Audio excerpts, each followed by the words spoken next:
Assalamualaikum warahmatullahi wabarakatuh. Alhamdulillahirrahmanirrahim. Kita panjatkan puji dan syukur kehadirat Allah Subhanahu wa taala. Tak lupa salam dan salawat senantiasa kita haturkan ke Nabi besar Muhammad sallallahu alaihi wasallam. Dengan senantiasa mengucapkan salawat, Allahumma shalli ala sayyidina Muhammad wa ala alihi wasallam. Oke.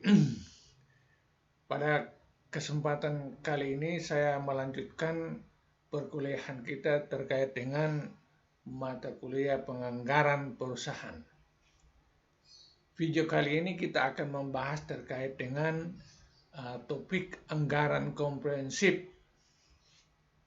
Sekaligus ada anggaran memahami juga tentang anggaran parsial. Jadi kita menjelaskan anggaran komprehensifnya sekaligus anggaran parsialnya sehingga pemahaman kita lengkap terkait dengan anggaran yang kita bahas pada kesempatan ini. Oke. Mengawali video kali ini kita mencoba untuk mengartikan dulu apa itu pengertian daripada anggaran komprehensif dan kemudian mengartikan lagi anggaran parsial. Ya, kita lihat ya di bawah dimulai dari anggaran parsial. Anggaran parsial adalah anggaran yang terdiri dari satu jenis atau kelompok kegiatan tertentu saja. Misalnya anggaran penjualan saja, anggaran biaya pemasaran saja, atau anggaran biaya administrasi saja.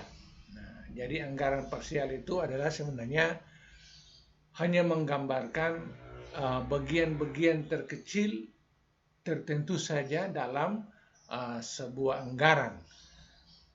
Kemudian kita lihat lagi yang di bawah, yaitu anggaran komprehensif. Adalah anggaran induk, biasa disebut dengan master budget, merupakan keseluruhan anggaran yang terdiri dari gabungan anggaran parsial di dalam suatu periode waktu tertentu.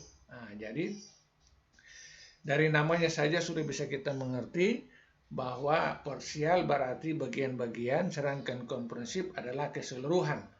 Artinya terkait dengan anggaran di sini, kalau kita bicara sebagai anggaran parsial berarti hanya menunjukkan bagian-bagian daripada anggaran itu. Di sini ada contoh terkait misalnya anggaran parsial penjualan, kemudian biaya pemasaran, kemudian biaya administrasi dan seterusnya.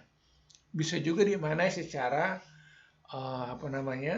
secara struktural organisasi itu. Misalnya sebuah perusahaan itu terdiri dari bagian-bagian anggaran produksi, kemudian anggaran pemasaran, kemudian anggaran SDM, kemudian anggaran research and development, dan seterusnya. Itu bagian-bagian itu boleh dikategorikan sebagai anggaran parsial.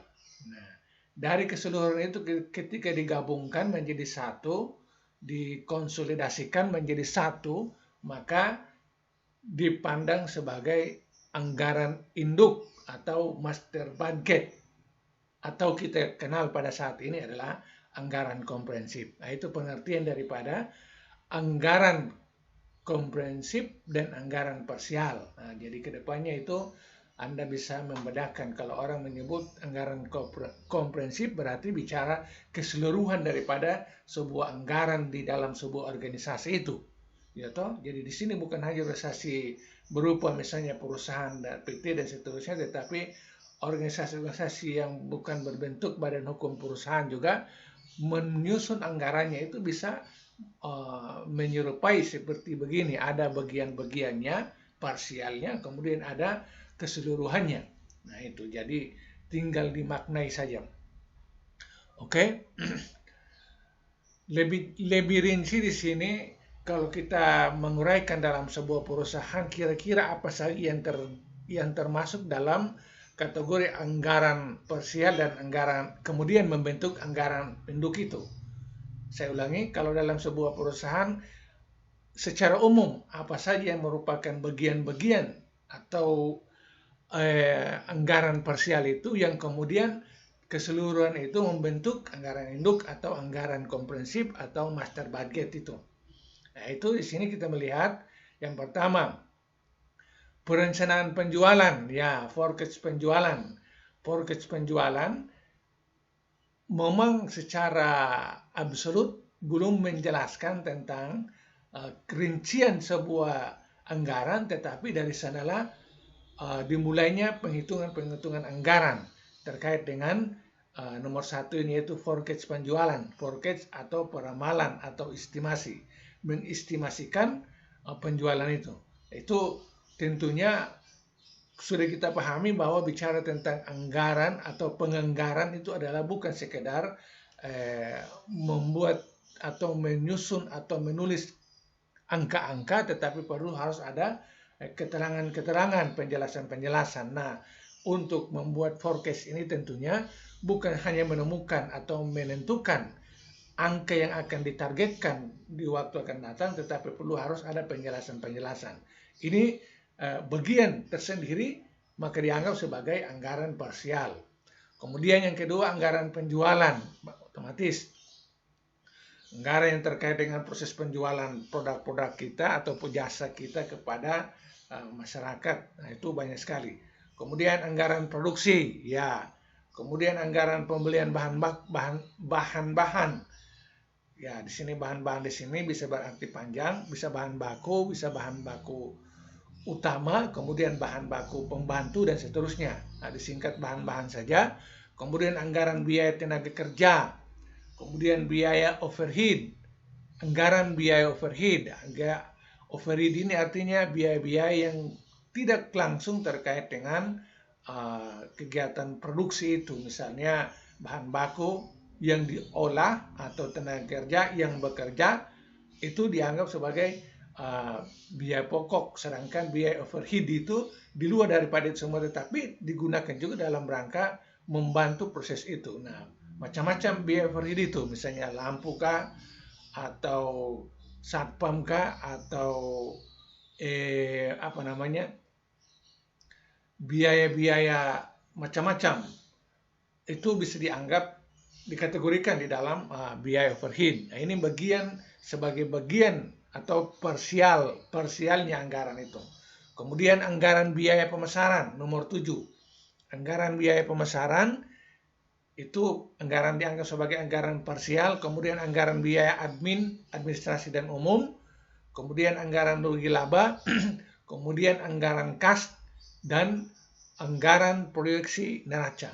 Nah, anggaran-anggaran ini semua, walaupun sebenarnya dalam penulisannya itu, dalam uraian-uraiannya itu seperti mengulang-ulang, seperti misalnya bicara tentang anggaran rugi laba dan anggaran kas nomor 9, 10, dan 11 anggaran neraca itu pada kenyataan praktek lapangannya tidak menimbulkan biaya secara absolut, tetapi hanya dalam bentuk penyusunan kembali apa yang memang sudah diestimasikan. Nah, seperti begitu. Tapi keseluruhannya itu membutuhkan analisis tersendiri, seperti saya katakan tadi. Bicara anggaran bukan semata-mata angkanya, tetapi analisisnya, kemudian uraian-uraiannya, keterangan-keterangannya, yaitu dibuatkan terpisah-terpisah. Anggaran kas dibuatkan uraian-uraian terpisah, anggaran rugi laba uraian terpisah, proyeksi neraca terpisah, dan seterusnya. Nah, itu karena dia terpisah itu, maka dianggap sebagai anggaran parsial, yang kemudian keseluruhan ini akan dikonsolidasikan atau dikumpulkan, kemudian dijadikan sebagai data untuk menyusun anggaran secara lengkap, secara keseluruhan, disebut dengan anggaran komprehensif. Oke.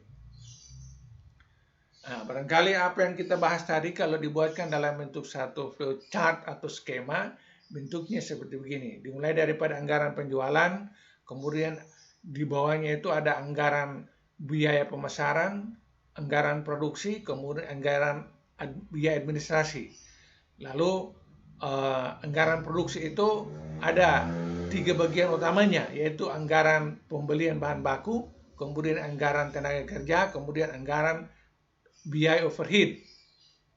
Kapan kita menyebut biaya overhead berarti biaya-biaya terkait dengan kegiatan produksi selain daripada tenaga kerja dengan bahan baku, yaitu bahan baku. Nah, bisa saja kalau bahan pembantu, misalnya lem, paku, mungkin juga cat. Dalam kondisi tertentu, cat dianggap sebagai bahan pembantu. Pada kondisi lain, cat bisa dianggap sebagai bahan utama.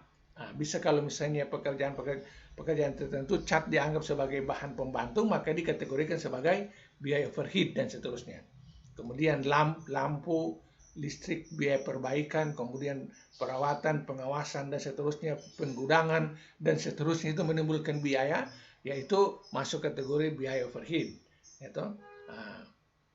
Kemudian laba anggaran laba, anggaran neraca, anggaran kas. Nah, tadi saya katakan sebetulnya tiga ini adalah upaya untuk pencatatan kembali seluruh biaya yang timbul dari 6 komponen yang di atas itu dinyatakan dalam susunan-susunan secara akuntatif. Nah, itu baru ada dalam bentuk anggaran laba, kemudian anggaran neraca, bukan anggaran kas. Anggaran kas. Bukan dalam laba, neraca, dan kas ini melahirkan anggaran tersendiri, bukan. Tetapi dia berupaya untuk menyusun kembali anggaran yang dimunculkan daripada tiap-tiap bagian di atas dalam bentuk akuntansi yang secara akuntantif itu bisa dapat terbaca sesuai dengan kaidah prosedur daripada pencatatan akuntansi. Oke. Kemudian berikut, ya ini barangkali pengertian ini dari tadi, dari apa yang kita jelaskan tadi, kita tiba kepada pengertian lebih lengkap lagi terkait dengan anggaran komprehensif, yaitu anggaran komprehensif atau anggaran induk atau master budget adalah anggaran yang menggabungkan keseluruhan rencana organisasi. Anggaran induk merupakan sekelompok anggaran parsial yang memiliki hubungan erat dan terintegrasi satu dengan lainnya dan dijadikan dasar untuk operasi perusahaan di dalam suatu periode di masa mendatang. Nah, ini pengertiannya sudah dijelaskan tadi, dapat dipahami. Mungkin di sini paling yang kita lihat sebagai hal baru adalah memiliki hubungan erat dan terintegrasi. Nah, maksudnya setiap anggaran-anggaran parsial tadi walaupun secara tersendiri disusun berdasarkan bagian-bagiannya, tetapi harus itu merupakan satu kesatuan yang kemudian saling mendukung, katakanlah sebagai satu sistem.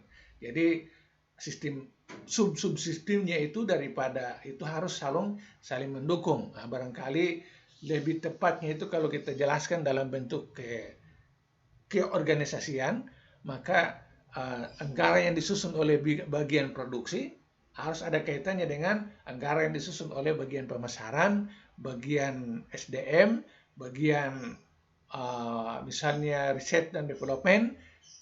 Seluruh departemen itu saling kait-mengkait dalam struktur organisasi itu sehingga susunan anggaran tadi itu bisa menyerupai struktur organisasi itu, saling berhubungan. Saling berhubungan. Berapa yang diproduksikan dari departemen produksi harus ada kaitannya dengan berapa yang direncanakan sebagai penjualannya oleh bagian pemasaran. Kemudian apa yang diproduksikan itu harus membutuhkan berapa tenaga kerja yang harus direncanakan oleh bagian SDM dan seterusnya. Nah, itu pengertian yang barangkali dia dapat kita maksudkan pada slide ini, yaitu anggaran komprehensif. Oke. Selanjutnya ini kita akan lebih kepada membuat contoh. Nah, contoh ini agak panjang sekali. Ini barangkali tidak akan mungkin kita membuat video sampai lebih dari 1 jam, karena contoh ini saya lihat banyak sekali di bawah. Saya akan berupaya untuk semacam menyebutkan saja secara sepintas daripada tiap-tiap tampilan slide ini. Jadi contoh di sini ada satu perusahaan ingin memproduksi berbagai macam jenis meja. Nah, silakan Anda baca pelan-pelan di sini. Kemudian kita turun di sini. Nah, meja-meja tersebut tentunya dia akan membuat perencanaan. Sebagaimana pernah saya katakan bahwa perencanaan penganggaran dalam hal ini dibuat itu harus berdasarkan data. Data yaitu apa yang menjadi capaian yang pada waktu lalu. Nah, perusahaan tadi ingin memproduksi meja-meja berbagai macam jenis meja tadi, membuat rencananya itu harus ada data. Datanya itu daripada laporan keuangan di tahun 2008 taruhlah. Jadi rencananya tahun 2009, sedangkan datanya ini 2008. Nah, laporan per 1 Januari 2008 itu berarti kegiatan di tahun 2009. Ini ada kas, kemudian piutang, ada sisi kasnya, ada sisi pasifannya, aktifannya, mohon maaf, ada sisi aktifannya, kemudian ada sisi pasifannya, total aktiva yaitu 4.301 juta, kemudian total pasifannya seimbang yaitu 4.301 juta. Ini sebagai data awal, kemudian mereka lebih lanjut untuk menyusun. Oke, perusahaan punya rencana memproduksi berbagai macam jenis meja dengan jumlah-jumlahnya seluruhnya bisa dapat dibaca di sini di materi yang sudah saya pernah kirimkan. Kemudian seluruh produk tersebut dipasarkan di seluruh Pulau Jawa dengan rincian beberapa daerah dengan presentasinya masing-masing. Itu dapat dilihat. Kemudian yang berikut, perusahaan tentunya melakukan aktivitas itu ada rencana untuk penjualannya itu karena seluruh wilayah, maka harus ada tenaga wiraniaganya. Nah, tenaga wiraniaga ini sudah dibuatkan dalam sebuah tabel, yaitu ada nama wiraniaganya yang kemudian menjual ke beberapa daerah yang ada di Pulau Jawa, kemudian dengan target-targetnya semua sudah ada, silakan dilihat saja. Kemudian perkiraan-perkiraannya, diperkirakan persediaan meja pada awal tahun 2009 sebanyak untuk meja tulis, meja makan, meja belajar, dan meja makan. Keseluruhannya ada perkiraannya. Nilai total persediaan barang jadi pada awal tahun 2009 tersebut adalah sebesar 789 juta. Nah, jadi pada saat awal tahun 2009 itu ada persediaan produk-produk ini sudah ada di antara 4 meja ini. Kalau dinilai itu sebanyak 786 juta. Sedangkan persediaan meja pada akhir tahun 2009 yang diinginkan adalah sebesar masing-masing meja makan, meja tulis, meja belajar, dan meja kerja seluruhnya sudah direncanakan. Artinya di sini menceritakan tentang perkiraan penjualannya, kemudian meja tersisa data dari tahun 2008 itu tinggal berapa, kemudian rencana untuk di tahun 2009 nanti persediaan terakhir barang jadi untuk masuk di tahun 2000 jadi modal untuk tahun 2010 itu berapa. Ini tergambar di pernyataan yang pertama. Kemudian keempat produk tersebut menggunakan bahan baku yang sama. Nah, bahan bakunya ini diuraikan di sini. Anda silakan melihat masing-masing meja dengan menggunakan berapa bahan baku. Ada kayu lapis, ada melamin, ada kemudian ada kayu balok-balok dan seterusnya. Itu uraiannya semua ada di bawah, silakan diperlihatkan, silakan dibaca. Kemudian perkiraan, diperkirakan harga beli semua bahan baku tersebut akan stabil sepanjang tahun 2009 mendatang, di mana harga beli 1 meter kayu sebesar 19. Jadi kebutuhan tentang bahan baku untuk tiap-tiap jenis meja itu harganya diperkirakan harganya konstan, artinya tidak berubah. Nah, kenapa? Karena perkiraan seperti begitu supaya diberikan dasar dalam rangka membuat perencanaan penganggaran, baik parsial ataupun komprehensif tadi. Kalau misalnya harganya dia fluktuatif, berarti susah untuk ditebak sebenarnya biaya itu berapa. Tapi untuk perencanaan ini dianggap harga-harga perolehannya nanti itu adalah tetap harganya tidak berubah, harganya stabil. Harga dengan asumsi harganya tetap tidak berubah. Oke. Kemudian perkiraan berikut, persediaan bahan baku pada awal tahun 2009 sebanyak. Nah, ini di sini juga menjelaskan tentang persediaan bahan bakunya. Jadi tadi itu ada persediaan barang jadi di awal tahun dan persediaan barang jadi di akhir tahun yang direncanakan. Di awal tahun 2009 sebagai persediaan barang jadi, di akhir tahun 2009 sebagai persediaan akhir barang jadi. Nah, yang ini terkait dengan bahan bakunya. Kan beda, barang jadi dengan bahan baku kan beda. Nah, ini bahan baku yang terkait dengan 4 macam jenis barang, atau beberapa kebutuhan bahan baku tadi, itu ada yang menjadi persediaan awalnya, yaitu di akhir tahun 2008 atau awal tahun 2009 ada persediaan bahan baku dapat dilihat di sini. Kemudian direncanakan juga untuk di akhir tahun 2009 itu harus meninggalkan persediaan bahan baku untuk tahun berikutnya. Nah, ini bisa dapat dilihat di sini. Yang diinginkan untuk akhir tahun 2009 supaya maksudnya menjadi persediaan di tahun 2010 nanti. Oke. Kemudian untuk membuat satu buah meja makan diperlukan 4 jam kerja. Nah, ini bicara tentang penggunaan waktu dalam kegiatan produksi menciptakan atau membuat meja tadi, meja tulis, meja makan, kemudian meja belajar dan meja kerja masing-masing membutuhkan jam kerjanya itu berapa. Nah, kemudian jam-jam yang digunakan itu di sini ada jam kerja langsung. Setiap tukang kayu dibayar 3.000 per jam kerja. Ya, jadi jam untuk pakai kerja meja makan, semua jenis meja itu berbeda-beda, tetapi dibayarnya sama, yaitu 3.000 per jam. Nah, itu penjelasannya begitu. Oke. Kemudian, nah, sedangkan untuk biaya overhead pabrik, jumlah biaya yang dikeluarkan diperkirakan sebesar, yaitu jadi seperti tadi yang kita bahas, yang tadi itu adalah biaya tenaga kerja dengan biaya terkait dengan untuk menemukan biaya tenaga kerjanya dan kemudian biaya bahan bakunya, itu tadi yang kita uraikan. Sekarang terkait dengan biaya overhead-nya, overhead pabriknya. Nah, misalnya pembelian, ya, silakan Anda melihat beberapa macam pembelian di sini dengan nominalnya semua ada di sini. Oke. Kemudian diperkirakan selama tahun 2009 perusahaan akan mengeluarkan biaya operasional sebagai berikut. Nah, biaya operasional di sini barangkali lebih terkait dengan biaya pemasaran dengan biaya administrasi. Biaya pemasaran dan biaya administrasi itu bisa dapat dilihat di sini. Saya baca saja keterangannya, angka-angkanya silakan Anda lihat. Biaya gaji karyawan kantor pemasaran, kemudian gaji dan komisi salesman, biaya iklan, angkutan penjualan, listrik dan seterusnya, kantor pemasaran, kemudian depresiasi kendaraan pemasaran, depresiasi gedung pemasaran, kemudian gaji karyawan administrasi dan direksi, biaya listrik, telepon kantor administrasi. Jadi kalau kantor di sini, biaya listrik ini terkait dengan pemasarannya, kantor pemasarannya, sedangkan yang ini terkait dengan kantor kesekretariatannya, administrasinya. Kemudian biaya depresiasi gedung administrasi, biaya depresiasi kendaraan administrasi, kemudian bunga dalam hal ini kita membayar bunga kalau ada pinjaman-pinjaman, kemudian pemakaian perlengkapan kantor admin, dan seterusnya, administrasi dan seterusnya. Ini biaya yang sudah tergambarkan pada kolom keduanya.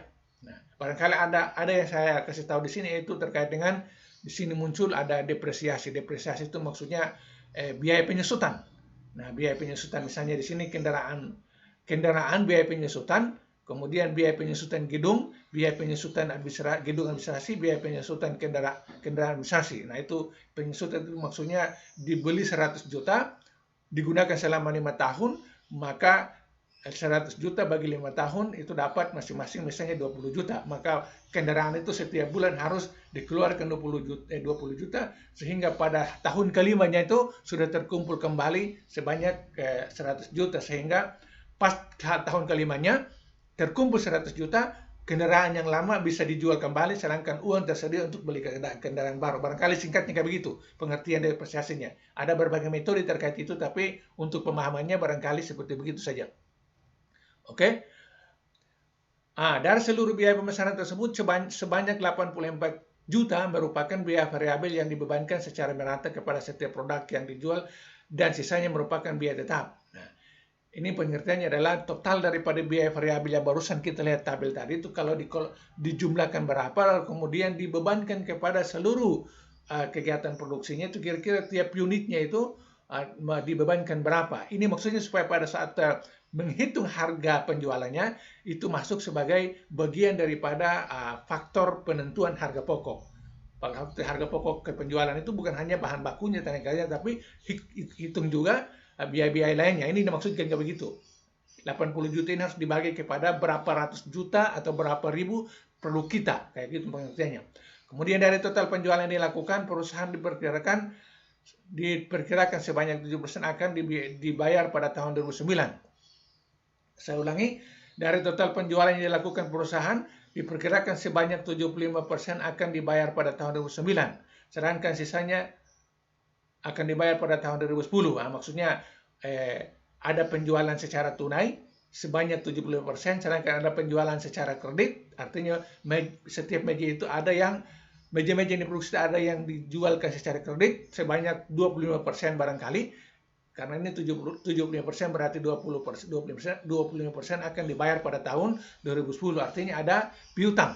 Sedangkan dari total pembelian bahan baku di tahun 2009 diperkirakan akan dibayar dan dilunasi tahun 2009 sebesar 60%, sedangkan pembayaran biaya-biaya lainnya seperti biaya tenaga kerja, biaya operasional, dan biaya pemasaran akan dibayar secara tunai. Nah, kalau misalnya biaya-biaya produksinya seluruhnya, overhead, bahan baku semua itu di sini kalau pengertiannya di sini adalah dibayar pada saat tahun 2009 itu. Ada yang tunai, ada yang cash, ada yang barangkali bergeser dari bulan ke bulan, tapi seluruhnya dalam tahun 2009. Nah, terkecuali yang di atas itu kalau penjualannya itu ada penjualan tunai sebanyak 75% pada tahun 2009, sementara 25%-nya dijual secara kredit, diterima uangnya pada tahun 2010.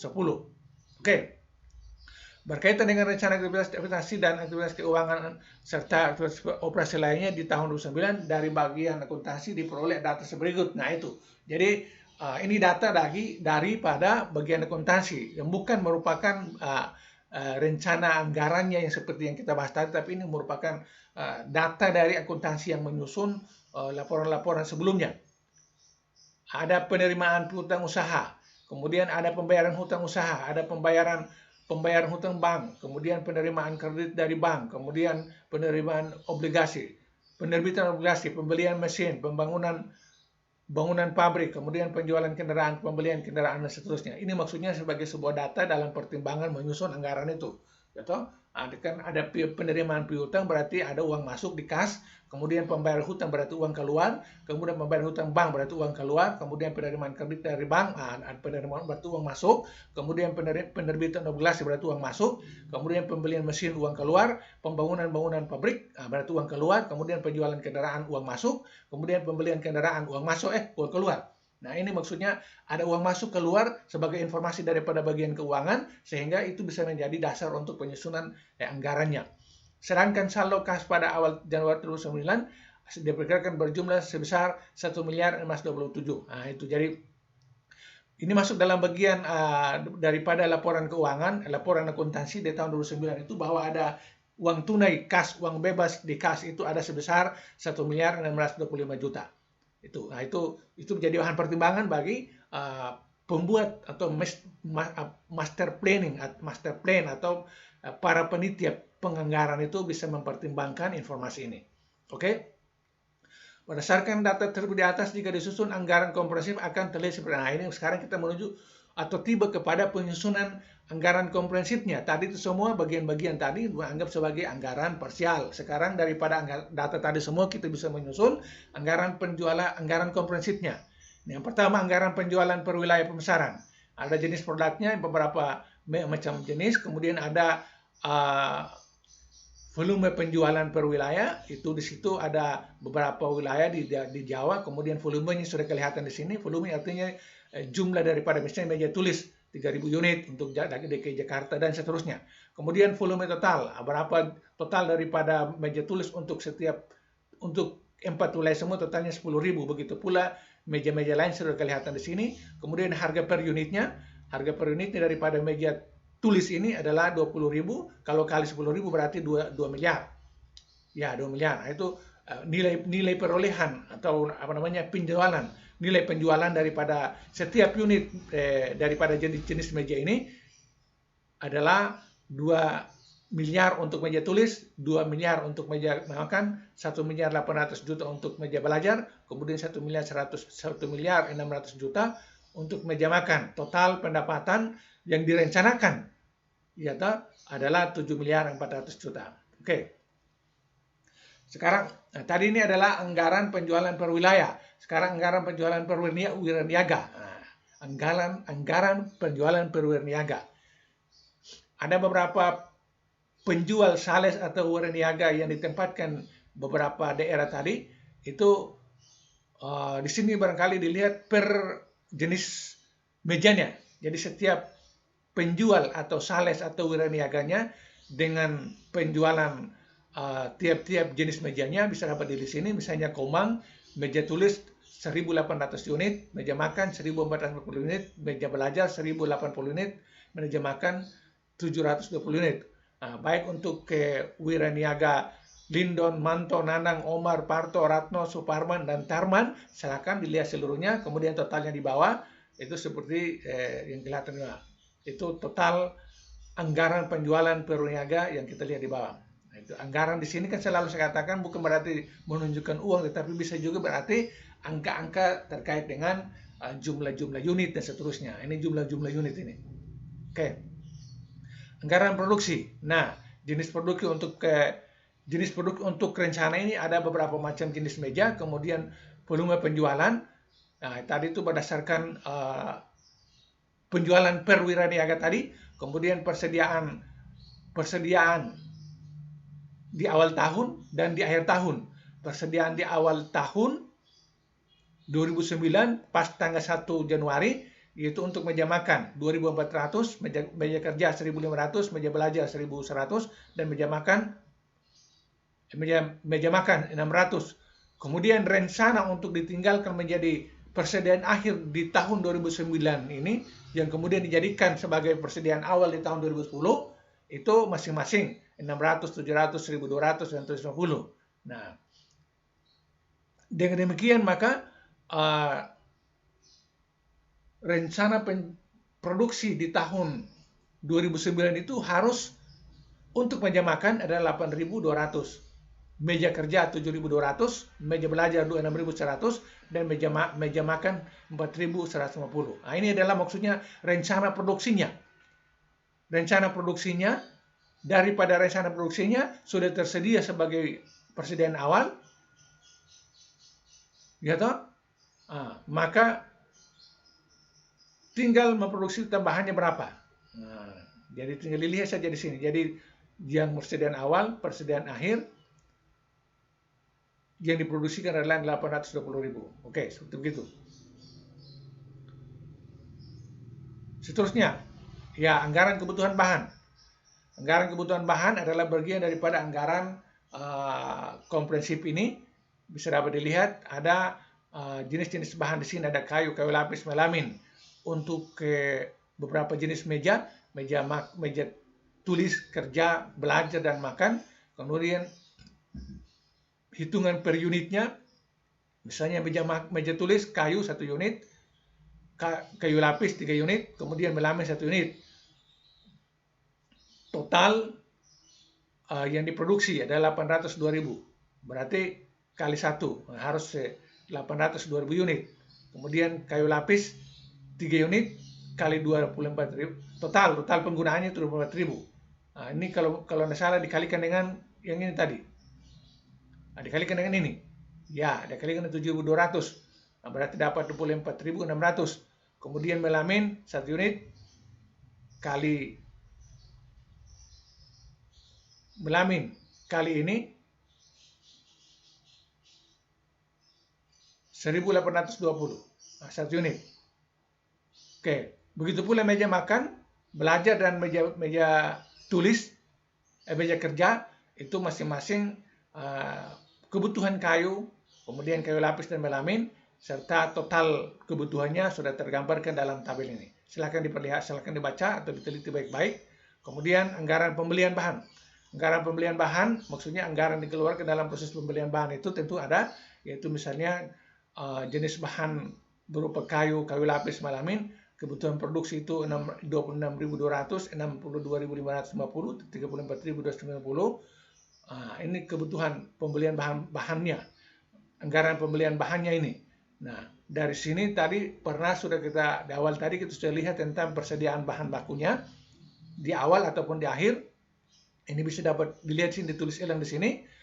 Kayu persediaan awalnya 4.000, persediaan akhirnya 2.500. Begitu pula kayu lapis dan kayu melamin masing-masing sudah ada. Kemudian pembelian unit 24.000, 24.700, harga 19.000, nilai 4.469.300.000 rupiah. Begitulah kayu lapis, kebutuhan produksinya itu 62.550. Kemudian persediaan bahan bakunya ini yang ada, kemudian yang direncanakan kalau ditambahkan itu berarti ditambahkan ini tambah ini berarti 5.800 tambah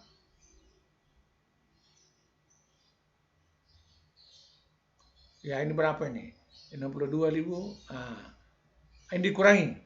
Ini kurang ini baru berapa ditambahkan ke sini. Ya, 3.000 kurangi 2.800 baru ditambahkan ke sini dapatnya ini. Lalu harga per unitnya adalah 15.000 dikalikan dengan 62.750 dapat 941 juta. Ini sama seperti melamin juga di bawah. Total pembelian bahan baku adalah 1.831.675.000. Itu barangkali nanti diteliti pelan-pelan karena angka-angka ini semua berdasarkan apa yang kita jelaskan di atas. Anggaran biaya tenaga kerja. Ya, anggaran biaya tenaga kerja ada beberapa jenis meja yang dikerjakan dengan membutuhkan waktu, masing-masing sudah ada di sini waktunya. Lalu kemudian hitungan total kerjanya, jam kerjanya adalah 32.800 total. Kemudian tarif per jam adalah 3.000 tinggal dikalikan berarti 98.400.000. Kemudian untuk meja makan, satu meja dikerjakan 5 jam dikalikan total meja itu 36.000 dikalikan di sini berapa? Kemudian dikalikan dengan total jam, total waktu yang digunakan untuk meja kerja makan itu 36.000 jam. Kalikan dengan 3.000 dapat 108 juta. Begitu pula meja makan dan meja belajar per jamnya, per satu unit mejanya, lalu total jam yang dibutuhkan, kemudian kali per jamnya dapat total biaya tenaga kerjanya. Nah, untuk keseluruhan ini 4 macam jenis meja kerja dengan jam kerjanya totalnya semua itu pengeluarannya adalah 421.650.000. Oke. Anggaran biaya overhead. Ya, saya kira yang berbeda itu terkait dengan seperti yang saya katakan tadi, semua biaya-biaya di luar daripada bahan baku tenaga kerja itu adalah overhead. Nah, ini barangkali lebih terkait kepada yang di pabrik, anggaran biaya overhead yang ada di pabrik, yaitu biaya pelitur, biaya bahan penolong berupa biaya pelitur dan cat, kemudian paku dan pasak, kemudian biaya tenaga kerja penolong, satpam dan mandor, kemudian pabrikasi lain, misalnya biaya listrik, pabrik, kemudian air dan pam, depresiasi mesin dan depresiasi bangunan pabrik. Keseluruhannya angka nominalnya ada, totalnya adalah 200 juta. Biaya-biaya ini perlu diperhitungkan juga. Kemudian anggaran biaya operasional. Nah, anggaran biaya operasional maksudnya anggaran-anggaran yang muncul ketika misalnya bahan baku produksi sudah jadi, maka selanjutnya akan dilakukan penjualannya. Tentunya penjualan membutuhkan aktivitas. Aktivitas itu dilakukan oleh misalnya di sini gaji karyawan kantor pemasaran, gaji dan komisi wiraniaga, iklan, angkutan penjualan, listrik dan air telepon, depresiasi kendaraan pemasaran, depresiasi gedung dan pemasaran, biaya pemasaran total. Nah, ini biaya untuk biaya pemasarannya. Biaya pemasaran totalnya 288 juta. Itu biaya personalnya. Kemudian gaji karyawan, prestasi dan direksi air, listrik, telepon, bunga, pemakaian perlengkapan kantor, depresiasi gedung administrasi, depresiasi kendaraan, dan total biaya administrasi umum dan total. Itu jadi biaya pemasaran keseluruhannya komponennya di atas, totalnya 208 juta, biaya admin dan biaya umum lain totalnya 400 juta, kemudian dijumlahkan total biaya komersialnya adalah 688 juta. Nah, keseluruhan biaya di sini adalah biaya di luar daripada kegiatan di pabrik yang terkait dengan pemasaran, yang terkait dengan kantornya ini. Oke. Nah, dari keseluruhan tadi, kemudian bisa dapat kita menyusun semacam neraca penjualan. Nah, neraca penjualan untuk mencari tahu berapa untungnya kegiatan itu semua. Nah, misalnya rencana penjualan 750 juta. Harga pokok penjualan disusun di sini, ada persediaan bahan baku, kemudian pembelian bahan baku ditambahkan, kemudian bahan siap digunakan itu sebesar, kemudian persediaan bahan baku pada akhir tahun itu sebesar ini. Kemudian dikurangi ini menjadi bahan baku yang digunakan. Bahan baku yang nanti menghasilkan untuk dijualkan mendapatkan 750 juta tadi. Selain daripada yang tersisa untuk tahun berikutnya. Kemudian biaya tenaga kerja ke biaya overhead yang masuk satu komponen. Kemudian hasilnya biaya produksi. Biaya produksi dapat dari ini. Bahan baku, tenaga kerja, overhead sama dengan ini. Kemudian biaya persediaan barang jadi. Barang jadi di awal tahun.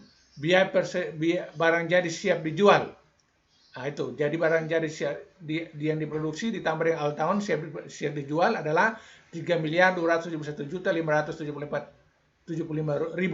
Kemudian persediaan barang jadi di akhir tahun yaitu 309.810.700. Nah, dikurangi. Barang jadi dikurangi dengan barang yang jadi juga tapi disiapkan untuk di akhir tahun yaitu sebesar 300 lebih, maka harga pokok penjualannya adalah timbul dari ini. 200 harga pokok penjualan 2.961.700. Jadi harga pokok penjualan adalah 2 miliar, bukan 2 juta, 2.961.754.300. Nah, dengan demikian maka kita bisa menemukan laba kotornya yaitu penjualannya sana dikurangi dengan harga pokoknya adalah laba kotornya 4.497.245.700. Oke, kemudian kita menghitung lebih lanjut untuk dapatkan laba bersihnya yaitu biaya personal, biaya pemasaran 228 juta, biaya admin 400 juta, total biaya personal adalah 628 juta. Nah, keuntungan kotor ini dikurangi dengan biaya operasional ini 628 juta, dapatnya adalah laba usaha dianggarkan, laba usaha yang dianggarkan adalah 3.810.295.700. Maksudnya ini dalam proses perencanaan, bukan laporan kegiatan. Laporan kegiatan itu boleh dibuat kayak juga, tapi yang dimaksud di sini adalah kita bicara tentang penganggaran, maka ini perumpamaan pengandaian akan terjadi, maka direncanakan pada akhir tahun 2009 perusahaan ini menerima keuntungan setelah dikurangi macam-macamnya semua itu sebesar 3.810.245.700 rupiah. Kemudian anggaran kas. Nah, anggaran kas ada keterangan saldo kas akhir 1 Januari 2009 aktivitas operasional. Saldo kas akhir Januari 2008 atau 1 Januari 2009 saldo kas akhir 2008 atau 1 Januari 2009 adalah 1.625 juta. Aktivitas operasional penjualan tunai 550 juta, pembelian bahan baku 1 miliar lebih, kemudian biaya bahan baku tidak ada, kemudian biaya tenaga kerja dilihat, kemudian biaya overhead, biaya pemasaran, biaya administrasi, dan biaya depresiasi. Nah, ini sudah dirangkum dari atas semua, kemudian masih lanjut aktivitas investasi, pembelian kendaraan 309 juta, pembelian mesin 600 juta, pembangunan gedung 300 juta, kemudian penjualan kendaraan 200 juta, aktivitas pendanaan, kredit bank 300 juta, obligasi 500 juta, penerimaan piutang 400 juta, kemudian pembayaran hutang bank 210 juta, pembayaran hutang usaha 350 juta. Total penerimaan dan total pengeluaran di bawah. Ini total penerimaan adalah 8 miliar 765 juta, sementara total pengeluaran adalah 4 miliar 190 juta. Demikian maka ada selisih Desember 2009 itu sudah 4 miliar 556 juta 345 juta. Ini barangkali kita lihat, kita cocokkan dengan ini. Nah, dia beda. Ini laporan tentang penjualannya. Sedangkan ini terkait dengan kita bicara tentang arus kasnya, laporan anggaran kasnya. Nah, anggaran kasnya itu pada tanggal 31 Desember 2009 sebagai akhir periode kegiatan itu saldo kas pada saat itu adalah 4 miliar 556 juta 345 juta. Ini kenapa Anda bisa mengatakan, jangan sampai mengatakan kenapa ini beda dengan yang di sini. Ya, ini adalah murni penjualan. Sedangkan ini bertambah dengan penerimaan-penerimaan lain. Misalnya di sini penjualan kredit, penjualan kendaraan, kemudian penerimaan bantuan atau kredit daripada bank, kemudian obligasi dan seterusnya. Ini proses-proses ini. Kalau yang tadi ada pada bagian ini, penjualan tunai dan seterusnya itu ada pada bagian ini. Oke. Sementara yang bagian bawah ini adalah terkait dengan pendapatan-pendapatan lain. Oke. Proyeksi neraca per 31 Desember. Ya, proyeksi neraca per 31 Desember, kas 4 miliar lebih, hutang usaha 1 miliar lebih. Piutang usaha, kas 4 miliar lebih, piutang usaha 2 miliar, perlengkapan kantor 4 juta, persediaan bahan baku 1 miliar lebih, persediaan barang jadi 3 miliar lebih, aktivitas tetap, jumlah total aktivitas tetap 2 miliar 95 juta. Oh tidak, aktivitas tetap itu maksudnya aset-aset tetapnya 2 miliar lebih, lalu kemudian dijumlahkan aktiva lancarnya sampai ke sini persediaan, ditambah dengan aktivitas tetapnya, dapatnya 9 miliar 68 juta 909.700 rupiah.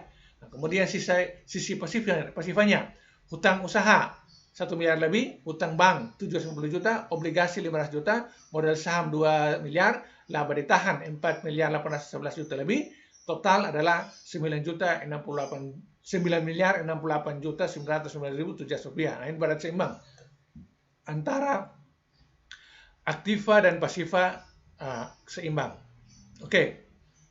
Nah, saya kira ini adalah uraian singkat dan cepat terkait dengan pembahasan daripada contoh anggaran komprehensif dan anggaran parsial pada pertemuan kali ini. Saya berharap Anda bisa mengulang penjelasan ini dan melihat pada materi yang saya kirimkan supaya Anda bisa dapat mengerti. Karena ini saya tidak mungkin menjelaskan secara pelan-pelan karena sangat banyak angka-angkanya, sehingga saya mempercepat saja walaupun sebenarnya saya sudah menyingkatkan ini pembahasannya sehingga bisa dapat dimengerti dengan baik. Saya ucapkan banyak terima kasih. Lalu saya akhiri dengan mengucapkan wallahu muwaffiq ila aqwamit thoriq wa billahi taufiq wal hidayah. Wassalamualaikum warahmatullahi wabarakatuh.